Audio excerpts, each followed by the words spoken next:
এবার কঠোর তদন্তের মুখোমুখি হতে পারেন যুক্তরাজ্যের economic secretary to the treasury and city minister tulip Siddique.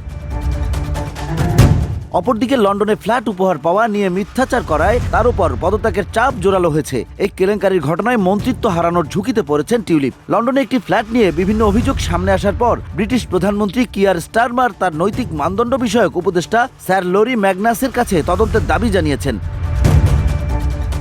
গত রোববার রাতে ডাউনিং স্ট্রিট জানিয়েছে প্রধানমন্ত্রী এখনো দুর্নীতি দমন বিষয়ক মন্ত্রী টিউলিপ সিদ্দিকের প্রতি আস্থা রাখছেন। এদিকে টরি এমপিরা বলেছেন ফ্ল্যাটটি টিউলিপের পরিবারের জন্য বাংলাদেশে তার খালার রাজনৈতিক দলের একজন মিত্রর পক্ষ থেকে আসলেই উপহার হিসেবে দেয়া হয়েছে কিনা তা খতিয়ে দেখা উচিত।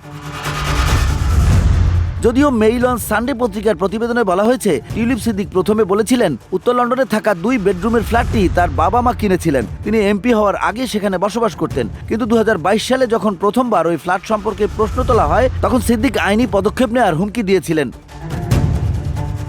এদিকে ফ্ল্যাটটি নিয়ে সুর বদল করেছে লেবার পার্টি। এখন তারা বলছে ফ্ল্যাটটি আসলে টিউলিপের মা বাবাকে তাদের এক পরিচিত জন উপহার হিসেবে দিয়েছিলেন। ফ্ল্যাটটি আব্দুল মোতালিব নামের একজন বাংলাদেশি কিনেছিলেন, যার সঙ্গে বাংলাদেশের রাজনৈতিক দল আওয়ামী লীগের যোগাযোগ রয়েছে। এই পরিস্থিতিতে এটি পরিষ্কার যে কিয়ার স্টারমারের দুর্নীতি বিরোধী মন্ত্রীর বিরুদ্ধে ওঠা এসব অভিযোগ ইন্ডিপেন্ডেন্ট অ্যাডভাইজার অন মিনিস্ট্রিয়াল স্ট্যান্ডার্ডসে যুক্তরাজ্যের প্রধানমন্ত্রী কর্তৃক মন্ত্রিসভার সদস্যদের আচরণ এবং মানদণ্ড পর্যবেক্ষণের জন্য নিয়োগ করা হয়।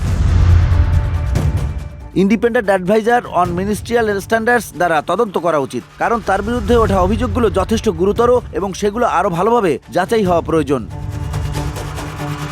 VOD Bangla news desk.